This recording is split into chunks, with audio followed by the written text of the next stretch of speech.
아이고.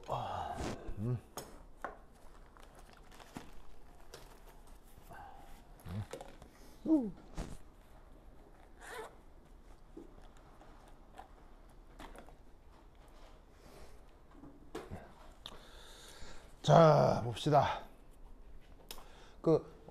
저번 시간에는 그냥 연력학 제1법칙에 대한 얘기를 했잖아요.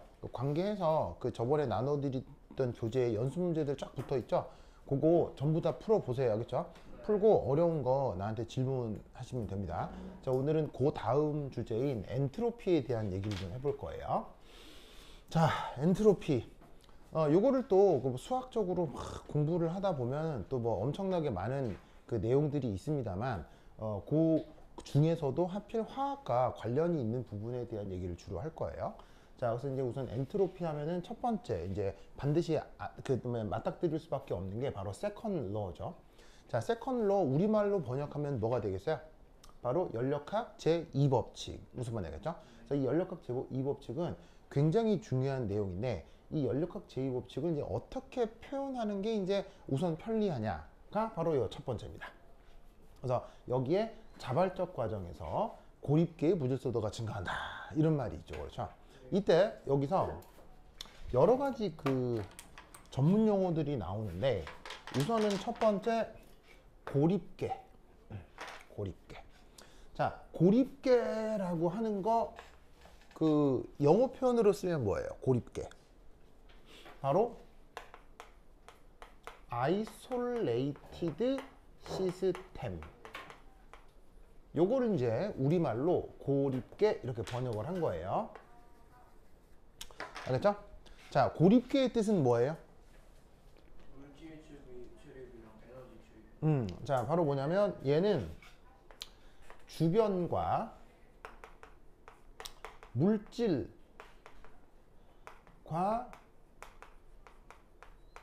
에너지, 요게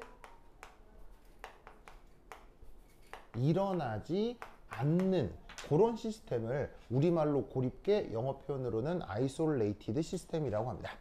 그래서 고립계는 그야말로 그냥 걔만 떨렁 있는 거예요. 그래서 주변이랑 물질 교환도 없고 에너지 교환도 없고, 물질 교환도 없고 에너지 교환도 없으니까 그냥 혼자 있는 그런 시스템, 그런 거를 우리가 고립계라고 할 수 있는 거죠.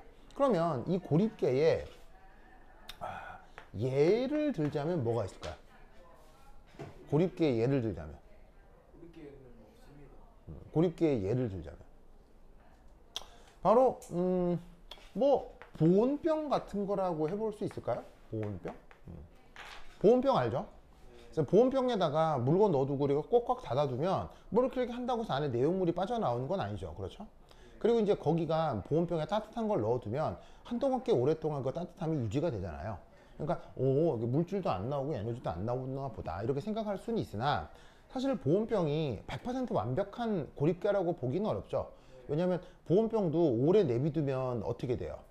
오래 내비두면 나중에 식어버리잖아요. 그래서 얘가 보온병이 고립계 비슷한 건 같은데 이게 100% 고립계라 할 수는 없겠구나.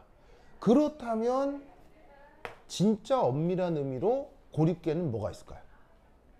사실 생각해보면 딱 하나밖에 없어요. 우주. 바로 우리의 우주죠. 무슨 뜻인지 아시겠죠? 자연과학적으로 우리가 살고 있는 우주가 다른 우주와 상호작용한다라고 생각하지 않는다는 뜻입니다. 무슨 뜻인지 아시겠죠? 즉, 우리가 살고 있는 우주는 우리 안에서만 온전하다라고 생각하는 거예요. 그럼 우리가 살고 있는 우주라고 하는 건 뭐냐면, 글쎄요, 이게 이런 거죠. 요즘은 하도 매체나 영화 같은 게 발전해서 왜 평행 우주 이론 이런 게 있잖아요. 우리가 살고 있는 우주가 다가 아니라 다른 우주들도 있다. 그러면 그 다른 우주라고 하는 게 뭐냐는 거예요. 다른 우주라고 하는 게 바로 우리가 알고 있는 법칙 말고 다른 법칙이 지배하는 우주가 다른 우주인 거예요. 무슨 말인지 알겠어요?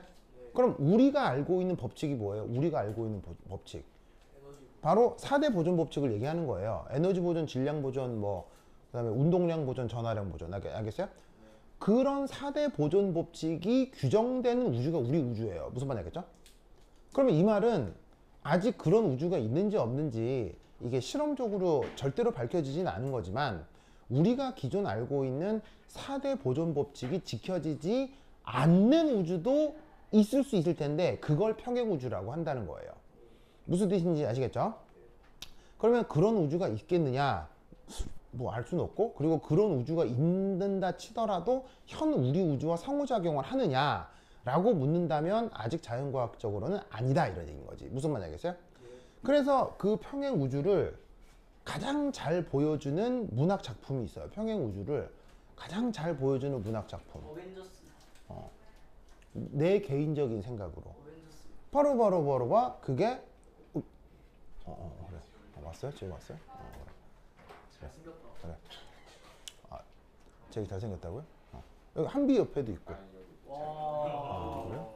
왜 다들 한비를 싫어하는 거예요? 그러게요. 제가 왜 한비 왜 싫어해요? 네? 한비를 왜 싫어해요? 저기 하얀 사람 별로 안 좋아해요. 뭐라고요? 하얀 사람 별로 안 좋아해요. 하얀 사람 별로 안 좋아한다고요? 눈이 어두워가지고 별로 안 좋아해요. 그래요? 알겠습니다.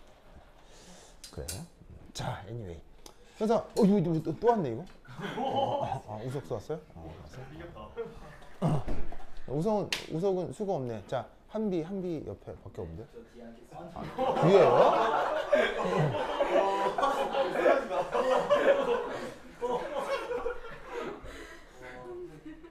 아니 자리 있는데 저기도 있잖아요. 가방 뒤로 뒤에 언덕에 옮기면 되잖아요. 이상한 사람. 아니 왜 가방 여기 두고 여기 둬도 되죠? 가방 여기 뒤에 둬도 되잖아요. 안 된대요. 진짜 이상한 사람이야? 아니 미안하더라고요. 저를 받는 생각으로 여기야. 책상 없이 수업. 수업을 집중하지 않겠다는 거예요. 나 진짜 이상한 사람. 진짜 이상한 사람이네. 네 정말 진짜 정말 진짜 정말. 와.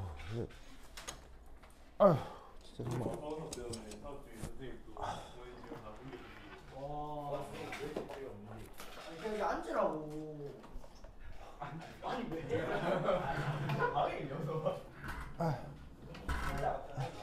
우석이가 사실 여성 혐오가 있어요. 뭐가 있다고요? 여성 혐오가 있어요. 여성 혐오. 왜 그러는 거예요? 그런 거 없어요. 카니 웨스트. 저 예전에 한번 촬영. 카니 웨스트를 공부한다 해가지고. 그래요? 그러면 우석이는 모쏠이에요? 아니 근데 어. 그 여자친구 때문에 헤어지고 나서 이슬이라고 생긴 거예요. 그래요? 아니에요. 그래요? 그럼 우석이 옛날 여자친구가 있다고요? 네. 그게 이슬이라고요? 저희 학교 39기 중에 한 명. 39기요? 2살이라 그래서 2살이라. 그래요? 또 그 뭐냐 연상 취향이에요? 우석이 얼마 전에 자기 연상시장 밝힌다고 저희 기수 모든 애들한테 존댓말 쳤어요. 사실이잖아. 언어생. 그래 알았어. 자 보자. 그래서 내가 알고 있는 얘기 중에 좀 재미있다고 생각하는 얘기가 바로 강철의 연금술사예요. 오. 아니 방금 강철의 연금술사예요. 이 강철의 연금술사가 일종의 평행우주를 다루고 있는 거예요. 요 작품 끝까지 다 본 사람. 예. 이게 여기 주인공 이름이 뭐였더라? 하도 오래전에 봐가지고. 기철이요? 그런 이름 아니었던 것 같은데. 에드워드. 이게 에드워드 브라더스 얘기잖아요. 에드워드 브라더스가 에드워드 브라더스가 사는 요 주인공의 월드에서는 어떤 법칙이 적용돼요? 연금술을 하고 여기는 연금술이라고 하는 게 뭐냐면은 지배하는 세상이죠. 근데 이 만화를 읽으면 이 에드워드가 이게 한 번씩 이렇게 신기가 있어가지고 이렇게 뭐 하면 다른 월드로 가죠. 이 다른 월드는 여기서의 월드는 여기서 또 에드워즈가 있는데 이 월드가 우리가 알고 있는 우리 우주인 거예요. 여기서는 뭐가 지배해요? 화학. 자연과학이 지배하죠. 무슨 말인지 알겠어요? 그러면 여러분 연금술과 자연과학의 결정적 차이는 뭐예요? 연금술과 자연과학의 결정적 차이는 자연과학은 연력학 제2법칙의 지배를 받는 게 그게 바로 자연과학이에요. 지금 우리가 하려고 하는 거. 그런데 연금술은 혹은 마법은 누구의 지배를 받지 않는 거예요. 바로 이 법칙의 지배를 받지 않는 월드인 거예요. 무슨 말인지 알겠어요? 이게 일종의 서로 다른 월드가 있는 건데 우리는 기본적으로 이 두 월드가 서로 상호작용하지 않는다라고 생각하잖아요. 근데 작가적 상상에 의해서 이 두 월드가 서로 간섭을 한다면 무슨 말인지 알겠어요? 그걸 가지고 만든 얘기인 거예요. 무슨 말인지 알겠죠? 작가가 실제로 이런 물리학적인 조회를 가지고 쓴 건지는 모르겠는데 이제 내가 뭐냐면 연력학 제2법칙을 많이 경험해보고 이 책을 읽으면서 느끼는 감상이라고요. 무슨 말씀인지 아시겠죠? 알겠죠? 그래서 지금 우리의 우주라고 하는 개념은 뭐냐면 현재 인류가 가정하고 있는 4대 보존법칙과 연력학 제2법칙이 고스란히 잘 만족하는 영역, 알겠어요? 거기까지를 유니버스라고 하는 거예요. 무슨 말인지 알겠죠? 알겠죠? 여하튼 그렇다. 그걸 우리가 거의 유일하게 들 수 있는 고립계다라고 할 수 있는 거죠. 그래서 고립계의 뜻은 이렇게 생각을 하시고요. 그 다음에 여기 이제 무질서도라는 말이 있는데 이 무질서도라고 하는 걸 이제 어떻게 생각할 수 있냐면 시스템이 나타낼 수 있는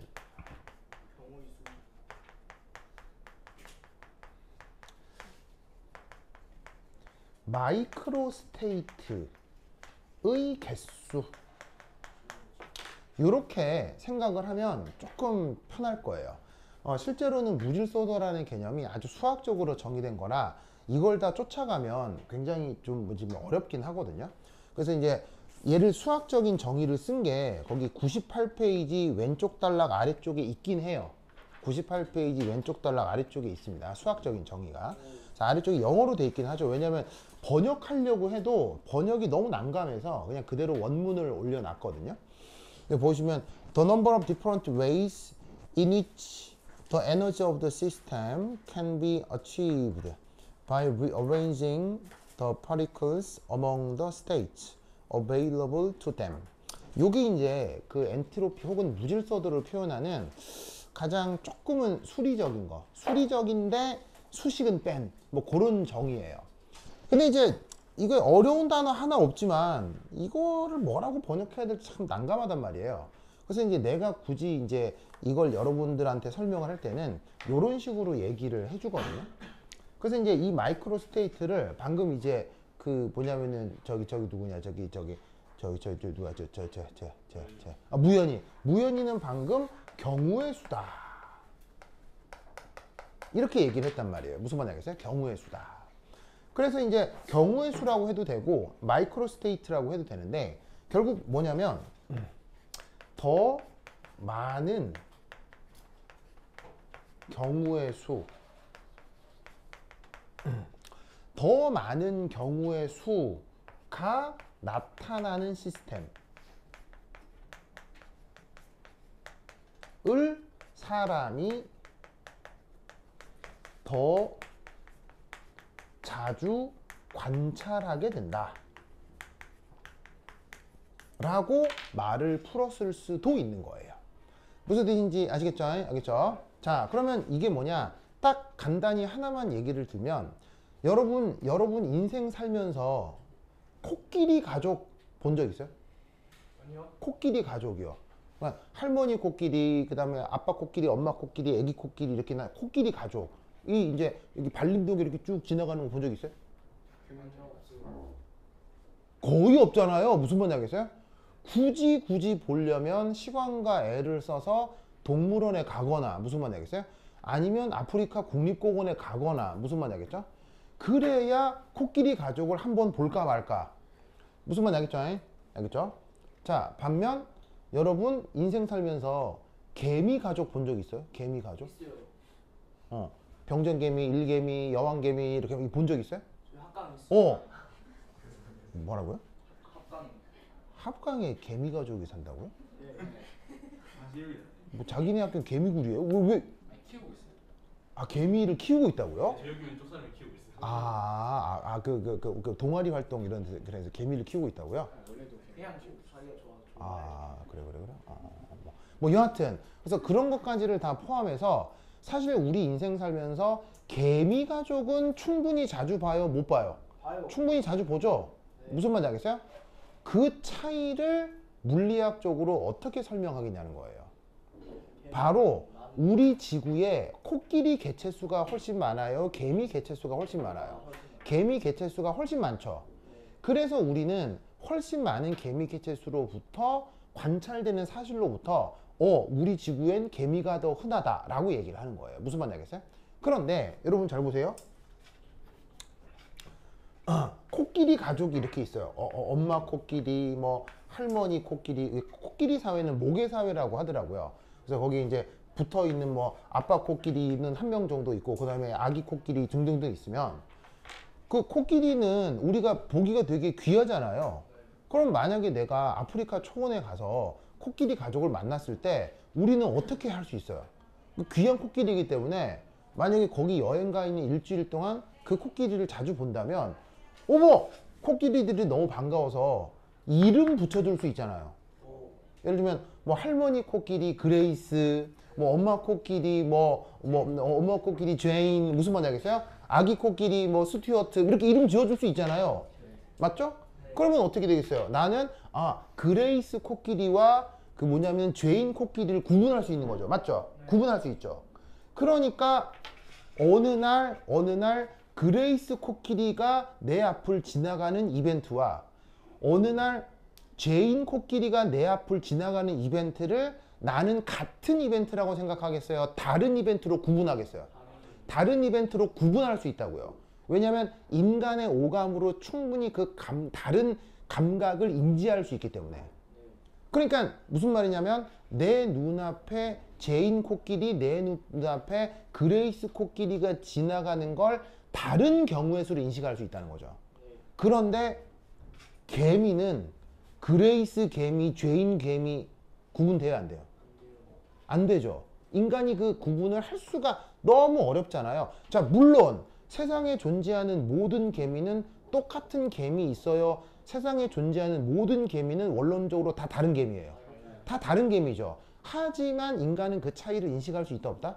인식할 수 없기 때문에 이 앞으로 제인 개미가 지나가는 거하고 그레이스 개미가 지나가는 거하고 구분할 수 있어 없어? 구분이 안 되니까 사람은 그걸 어떻게 생각하겠어요? 그냥 개미다가 되는 거예요. 그러면 내 눈앞에 코끼리가 지나갈 경우의 수가 많겠어요? 개미가 지나갈 경우의 수를 훨씬 더 많다라고 인식하겠어요? 개미가 지나갈 확률이 훨씬 흔하다라고 가정할 수밖에 없는 거예요. 나는 단 한 번도 똑같은 개미를 두 번 다시 관찰할 수 없지만 내가 관찰한 모든 개미가 동일한 개미라고 가정할 수밖에 없는 거예요. 무슨 뜻인지 알겠어요? 그러면 이 개미가 우리 우주에 훨씬 인간의 눈에 더 자주 관찰됨을 확률적으로 표현할 수 있다는 거죠. 무슨 말인지 알겠죠? 알겠죠? 이런 생각을 처음 한 사람이 그게 볼츠만이라는 물리학자예요. 그래서 이런 아이디어를 처음 생각하고 이거를 통계학적으로 표현한 사람이 위대한 물리학자 볼츠만입니다. 그래서 사실은 볼츠만과 관련된 그 공부만 하더라도 한 3년 넘게 공부를 해야 이 사람의 업적에 따라갈 수가 있거든요. 그래서 엄청난 수학자이고 물리학자인데 근데 여기까지 지금 하자는 건 아니고 이런 아이디어를 처음 생각한 게 볼츠만이다. 그래서 이제 여기서 더 깊은 얘기도 있으나 그거는 당장 우리 시험에 직접 언급되는 건 아니니까 그냥 그러려니 하시고, 그래서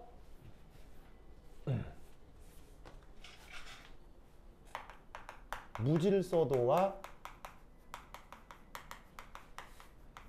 저러한 마이크로 스테이트를 표현해주는 함수, 그거를 엔트로피, 쓸 때는 대문자 S라고 한다, 이런 말이에요. 알겠죠? 그래서 이제 그 볼지만이 생각하는 엔트로피의 수리적인 표현들이 있는데 그거는 뭐 지금 당장 안 할 것 같으니까 뭐 그러려니 하시고 이런 식으로 무질서도를 표현하는구나 라고 생각해 주시면 되겠습니다. 아시겠죠? 알겠죠? 그래서 이 연력학 제2법칙을 어떻게 흔하게 많이 쓰느냐? 두 번째, 우리 우주는 계속 무질서해지고 있다 라는 표현을 연력학 제2법칙과 함께 만들어 쓰게 되는 겁니다. 그래서 이것으로부터 얘를 어떻게 표현하느냐? 짜잔. 자, 유니브 이거는 뭐 줄임말이겠어요? 유니브는 유니버스를 줄여 쓴 겁니다. 여기까지를 줄여서 이렇게. 그 다음에 S는 뭐라고요? 엔트로피라고 하는 함수를 표기하는 방식이라고 했죠. 그 다음에 여기 이제 세모, 요거는 이제 변화량이잖아요. 그럼 변화량은 어디서 어디를 빼는 거임? 나중에서 처음을 빼는 거임. 누구의 엔트로피? 유니버스의 엔트로피. 무슨 뜻인지 아시겠죠? 알겠죠? 이럴 때 얘가 0보다 커진다 라고 하는 것이 바로 무슨 의미겠어요? 엔트로피가 혹은 무질서도가 증가하고 있구나를 표현하는 수리적 표현이 된다 이런 말이죠. 그래서 연력학 제2법칙을 표현하는 여러 가지 방법 중에 이런 표현 말고 영 생뚱맞은 다른 표현들도 있거든요. 근데 그 중에 가장 흔하게 쓰는 표현이 바로 델타 S 유니브가 0보다 크다 이런 식의 표현들을 이제 우리가 자주 보게 된다 이런 얘기죠. 뭔 뜻인지 아시겠죠? 알겠죠? 이때 우린 또 어떤 표현을 쓸 수 있냐면 델타 S 유니브를 델타 S 시서템 더하기 델타 S 서라운딩 요 두 부분으로 구분해 나타낼 수도 있는 거죠. 시스템의 정의가 뭐라고 했었죠? 그건 번역이고요. 개라고 하는 건 번역이고요. 시스템의 뜻. 단지 대상. 바로 연구자의 관심 대상이라고 했었죠. 관심 대상. 그리고 서라운딩의 뜻은 뭐라고 했어요? 그걸 뺀 나머지. 바로 not 시스템이 서라운딩이라고 했죠. 그러니까 시스템과 서라운딩을 더하면 그게 우리가 생각하는 모든 우리의 우주 영역이 된다라고 생각해 볼 수 있기 때문에 보통 전 우주의 무질서도 변화를 이런 꼴로 분리해서 많이 표현하는 거예요. 그래서 이제 앞으로 여러분들은 요걸 따로 계산하고 요걸 따로 계산해서 요걸 더해가지고 전 우주의 엔트로피를 계산하는 문제를 여러 수십 개를 연습하게 될 거예요. 무슨 말 알겠죠? 그렇죠? 그리고 이미 나눠드린 교재에 그런 것과 관련된 연습 문제들이 잔뜩 있으니까 그런 것들 이제 계속 풀어보게 될 거다 이런 얘기지. 뭔 뜻인지 아시겠죠? 그렇죠? 됐죠? 됐죠? 자, 여기 썼어요? 썼죠? 자, 그 다음 해준다. 준다. 세우사.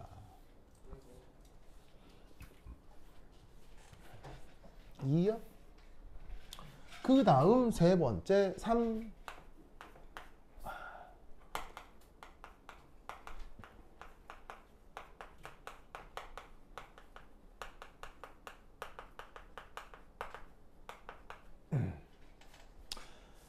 자, 우선 첫 번째 1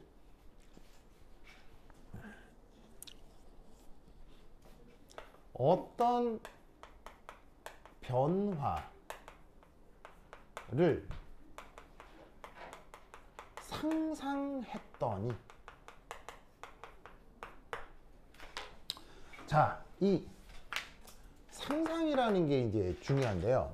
상상이라는 게 중요한데 상상은 뭘로 하는 거죠? 인간의 머릿속에서 하는 거죠. 그래서 상상은 실존하는 거예요? 실존하지 않는 거예요? 실존하지 않는 인간의 머릿속의 논리회로 과정이죠. 무슨 말인지 알겠어요? 그럼 내가 이 얘기를 왜 하냐면 연력학 제2법칙 혹은 이걸 포함한 물리학 혹은 자연과학 모두 실존하는 거예요? 인간의 머릿속에 있는 거예요? 머릿속에 인간의 머릿속에 있는 거라는 걸 명심해야 돼요. 무슨 말인지 알겠어요? 뭔 말이냐면 자연과학의 연구 대상은 실존해요. 네. 자연과학의 연구 대상은 실존하지만 그 대상을 생각하는 논리는 실존해요? 아니요. 논리가 실존할 수는 없지. 논리는 오직 어디 속에서만 있으니까? 인류의 머릿속에서만 있으니까. 그러니까 이 상태로 인류가 멸종해버리면 이런 것들은 이 우주에 남아있게 되는 거예요. 이 인류가 멸종하면 인류가 멸종하면 이것도 없어지는 거예요. 이런 아이디어도 다 없어지는 거예요. 무슨 말인지 알겠어요? 우주의 무질서도를 스스로 엔트로피라고 이름 붙인 게 아니라고요. 이건 어디까지나 무조건 인간의 언어란 말이지. 알겠어요? 그러니까 인간이 뭔가를 상상하는 건 언제든 할 수 있는 거예요. 무슨 말인지 알겠어요? 상상을 했는데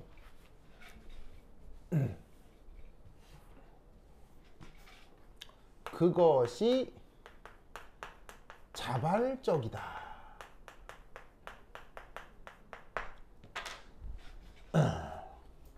무슨 뜻인지 알겠죠? 자발적이다. 이런 일이 벌어질 수 있어요. 자, 그럼 이때 여기서 자발적이다.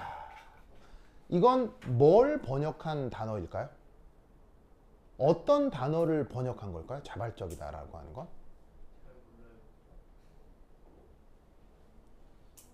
자발적은 어떤 단어를 번역한 걸까요? 바로 셀프요? 뭐 단무지예요? 뭐 셀프요? 물이에요? 단무지예요? 자, 자발적이다는 어떤 단어를 번역한 거냐면 바로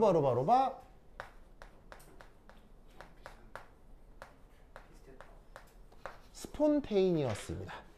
스폰테이니어스.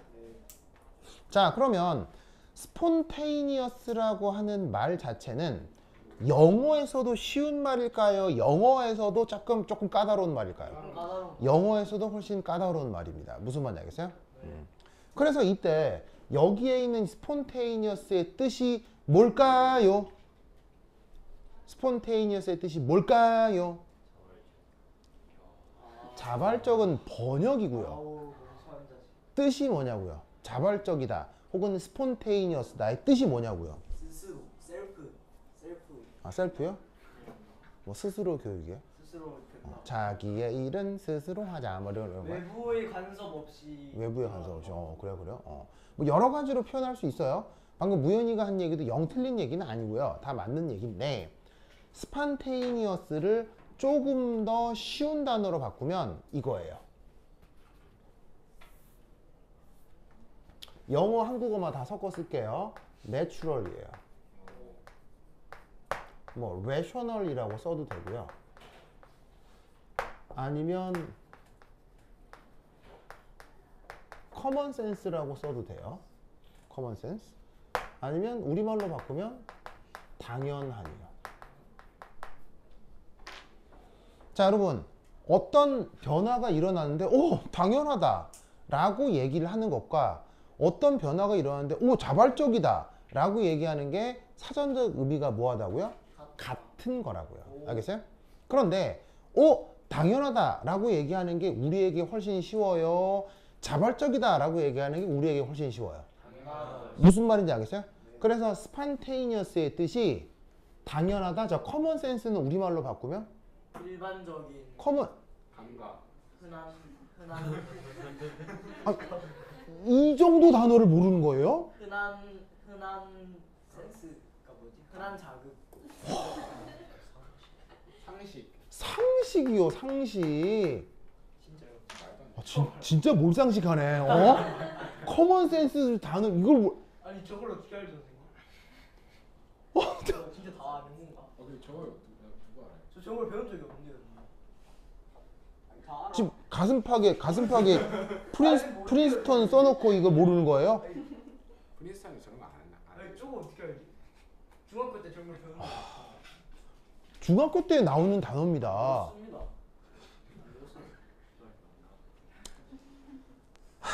뭐 그래요. 뭐 이걸로 내가 뭐 무현이랑 싸워서 뭐 하겠습니까? 그래. 아니, 안 무현아, 그랬어요. 그래요. 그럼 지금부터 아시면 됩니다. 알겠죠? 네, 맞죠, 선생님. 지금부터 알면 됩니다. 알겠죠? 그래서 우리가 상식이라고 하는 걸 영어 표현으로는 common sense라고 하는 거예요. 무슨 말인지 알겠어요? 그러니까 상식이 뭐야? 상자가 무슨 상이야? 언제나 그러한 지식 뭐 이런 거거든요. 그러니까 언제나 그러한 지식. 그러니까 그거를 커먼 센스. 커먼이 뭐야? 흔한. 커먼은 뭐냐면 공통된 인류의 보편적인 공통된 센스는 감각. 무슨 말인지 알겠어요? 감각. 그래서 인류 보편적 감각이라고 직역을 한다면 그게 우리말 상식. 무슨 말인지 알겠죠? 너무 어렵다. 그래요. 자, 그래서 어쨌건 여기에 있는 스판테이니어스의 뜻이 뭐라고요? 당연한. 그러면 이게 정말 그런지 예를 들면 명백합니다. 어떤 변화 과정에 대해서 스판테이니어스라는 말을 쓰느냐? 바로 이겁니다. 고기압에서 저기압으로 바람이 분다. 자, 이런 말을 했을 때 우리는 자발적이야 라고 얘기합니까? 당연해 라고 얘기합니까? 당연하다고. 그래서 자발적과 당연하는 같은 말이라고요. 네. 무슨 말 알겠죠? 네. 알겠죠? 뭐 또 하나 예를 들어볼까요? 방귀를 꼈더니 냄새 아파진다. 꼈더니 냄새가 퍼진다. 자, 방귀를 꼈더니 냄새가 폴폴폴 난다. 자발적. 자, 이럴 때 우리는 자발적이다라고 말을 하는 거예요. 근데 자발적이다라는 말보다 어떤 말이 더 좋다고요? 당연하다. 무슨 말인지 알겠어요? 이 둘은 같은 말이다. 알겠죠? 하나만 더 예를 들어볼게요. 어떤 생명이 태어나서 한 바퀴 살다가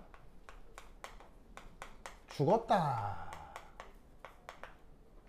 한 살이란 말은 알아? 한 살이? 예. 모릅니다. 생애. 무연이 어휘를 좀 책을 좀 읽거나 영화를 좀 보거나 알겠죠? 네. 무연 영화도 잘 안 보죠. 저 애니메이션 말이에요. 그럼 맨날 거기서 보는 게 뭐 야래 뭐 오이시쿠나래 뭐 맨날 이런 것만 보니까 어휘가 안 늘지. 아휴, 내 진짜 좀 평소에 영화도 좀 보고 글도 좀 읽고 무연 알겠죠? 별론 것 같아요. 루토체스라고. 아유, 내 진짜 한살이가 이게 아마 영어로 번역하면 라이프 사이클일 거예요. 이렇게 생애라고 번역할 수 있는데, 그러니까 한살이라고 하면 이건 이제 순 우리말이고 한자말로 쓰면 생애, 영어로 쓰면 라이프 사이클. 뭐냐면 태어나서 성장한 다음에 번식하고 노화하는 거 알겠어요? 그걸 이제 우리말로 한살이라고 하거든요. 그러면 어떤 생명이 태어나서 뭐 잘 살다가 죽었다 라고 하는 걸 형용사로 스폰테이니어스라고 한다고요. 혹은 당연하다라고 하는 거라고요. 무슨 말인지 알겠죠? 그러니까 스폰테이니어스하고 당연하다라는 말이 같은 말이라는 거 아시겠죠? 자, 그러면 두 번째 그럴 때 이때 쓰는 표현이 바로 델타 G가 음수다. 델타 S 유니브가 양수인 겁니다. 그래서 어떻게 되느냐? 이런 걸 상상을 하고 종이를 편 다음에 연필을 들고 이런 모든 경우의 수에 대해 계산을 하면 무조건 이렇게 계산되도록 조작되어 있는 게 연력학이에요. 델타 G로 판단하면 무슨 뜻인지 아시겠죠? 알겠죠? 그래서 연력학은 위대한 체계인 건 맞는데 연력학이라고 하는 건 원래 우리 우주에 있었던 게 아니라 우리 우주에 존재하는 이런 속성의 현상들에 대한 공통점을 찾아서 계산 결과가 이렇게 나오도록 조작이 되어 있는 시스템이에요. 무슨 말인지 알겠죠? 그게 연력학이야. 알겠지? 그래서 이런 상황에 대해서 연필을 들고 계산을 하면 무조건 결과가 이렇게 나와. 알겠죠? 알겠죠? 신기한 게 아니고 우와 신기하다가 아니고 이렇게 되도록 조작돼 있는 거야. 무슨 말 되겠죠? 수리적으로. 그래서 그렇다라는 걸 외워야 돼. 이 계산 결과를 외워야 된다고. 알겠지? 자, 그러면 두 번째 이제 어떤 변화를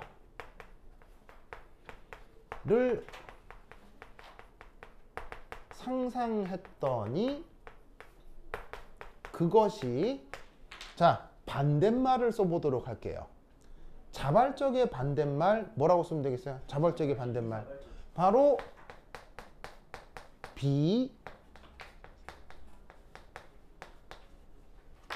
비자발적이다 라고 말을 쓰면 되겠죠? 네. 위에 거랑 반대말을 쓴 거니까요. 알겠죠? 자, 그러면 위에 거와 반대말이니까 계산을 하면 이때는 전 우주의 엔트로피 변화가 양수 아닌 뭐가 된다고 생각하면 되겠어요?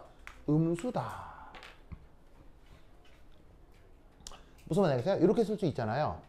그러면 여러분 스폰테이니어스의 편리한 표현이 뭐라고요? 당연하다잖아요. 그러면 비자발적이다 라는 말을 가장 쉽게 풀었으면 뭘까요? 안 당연하다. 안 당연하다요. 그렇죠. 비상식적이다. 비상적. 좋아요. 그것도 좋아요. 어떻게 쓰면 되겠어요? 말이 안 된다. 자, 충격적인. 예를 들어보면 돼요. 예를 어떤 걸 상상할 수 있냐면 예를 들어 이거 하류의 물이 상류로 이런 거예요. 뭔 말이냐면 폭포수가 이렇게 막 해가지고 물이 아래로 내려가는데 갑자기 물이 밑에 있다가 위로 확 혼자 올라가는 거예요. 무슨 말인지 알겠어요? 그런 상상을 하고 종이를 펴서 계산을 하면 이런 결과에 도달한다는 얘기예요. 무슨 말인지 알겠죠? 네. 알겠죠? 그 다음 두 번째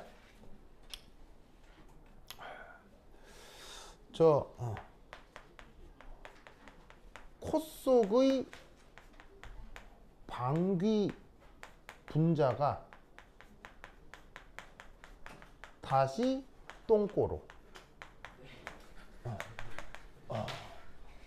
이런 상황.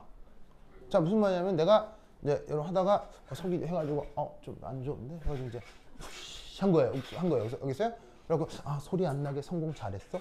푸쉬 했는데 갑자기 이제 푹 한데 갑자기 이제 여기 뭐냐면 혜성이 코 속으로 스물스물 그다음에 가은이 코 속으로 스물스물 갑자기 가은이가 기분이 너무 불쾌한 거야. 뭐야? 해서 한 거지. 그랬더니 걔가 갑자기 슉 와가지고 기가 막히게 슉 와가지고 내 똥꼬를 다시 쏙 풀게서 이런 느낌.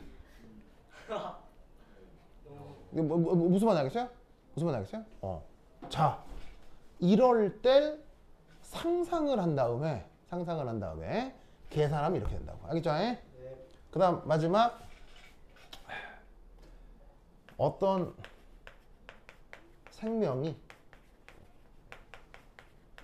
생명도 필요 없어. 그냥 어떤 사람이 영생이야. 알겠어요? 어떤 사람이 영생이야. 그럴 수 있지. 무슨 말 알겠어요? 그걸 상상하고 종이 속에서 계산을 해. 그럼 이렇게 돼.